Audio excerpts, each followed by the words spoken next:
Welcome back to the cutting board. Today I have Rose Nunes with me, and Rose is going to be making a banana cake. The first time I tried this cake, her husband Eddie actually gave me a piece. It was so good. I said, I have to know how to make this cake. And Rose agreed to come on and show us how to make this really delicious banana cake. You're gonna love making this at home. Rose, I can see the ingredients here. What are they? Okay, let's get started. So we have flour, unbleached flour, cornstarch, sugar, aluminum-free baking powder, oil, can use canola or vegetable oil, just not olive oil because you're gonna get a very strong flavor. And we have milk. We have soy milk today, but you can use flaxseed milk, you can use rice milk, almond milk, anyone works fine. And then we have cinnamon to sprinkle on top, and then of course the bananas. So the bananas that you have here are already ripe?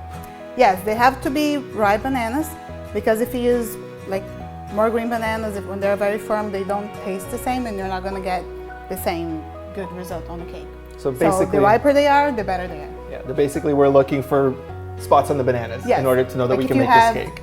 Lots of bananas that are going ripe and you don't know what to do with them, this is the perfect recipe. This is the cake to make. All right, so let's start making this recipe. Okay, so we're gonna start with the unbleached flour. We have 1.5 cups here.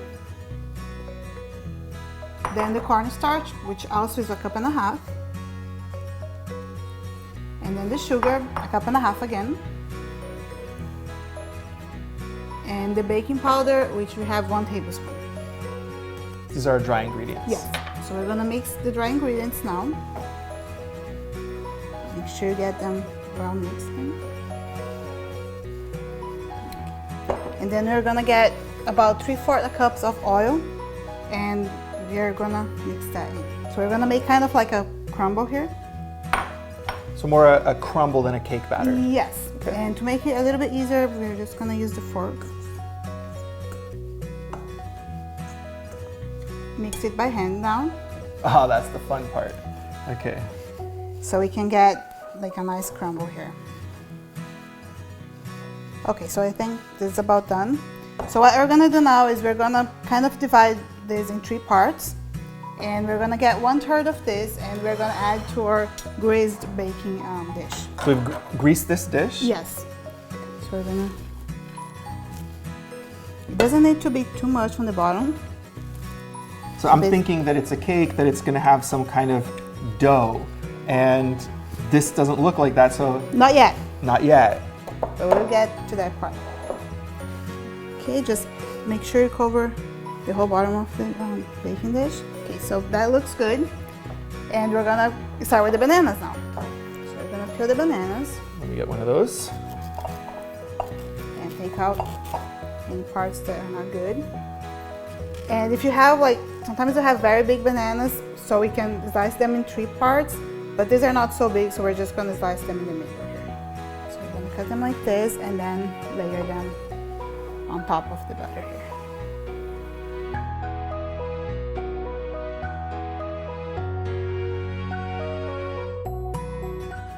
Okay, so we've covered our batter here with the bananas, and now we're gonna add basically half of this one here, which should be another 1/3. Enough to cover the whole thing. Yes.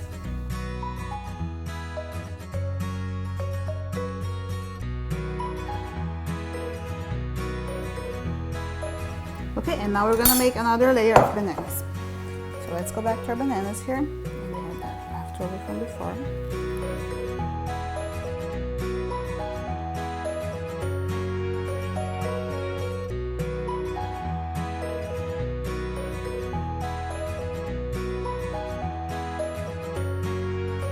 So the second layer is done. Yes. We have leftover banana. Waste not. And now we're ready to add our last layer of the batter here, the crumble.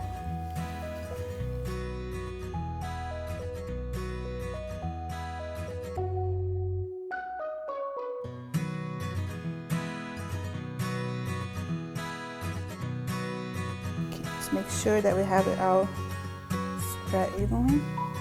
And now we're ready for the milk. So we're gonna get the milk and we are gonna put that on top. So you didn't actually mix this into the cake batter? It just goes on top there.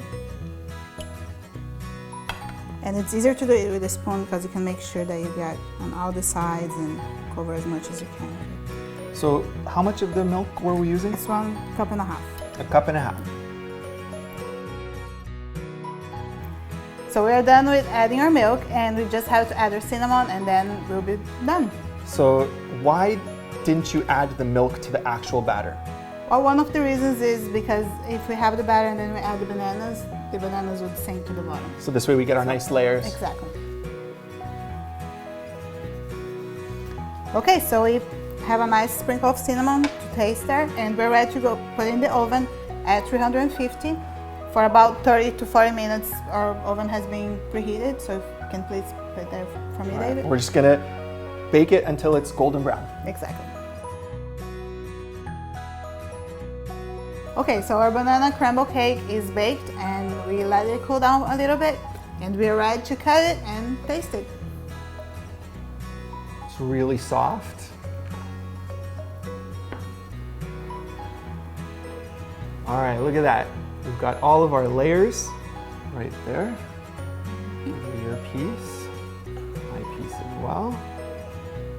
Yeah, you can see it's beautiful, golden brown. I get aroma right away. I guess it's so warm and the cinnamon. oh yeah, the bananas and cinnamon. I get that aroma. Perfect combination. See, soft.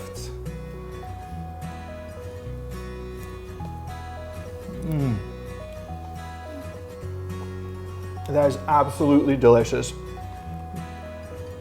If you're looking for a great way to use your bananas, this is it. Your family's gonna absolutely love this cake. You're gonna love this cake. Yes. Rose, thank you so much for teaching us how to make this banana cake. Join us again on the cutting board for great recipes just like this.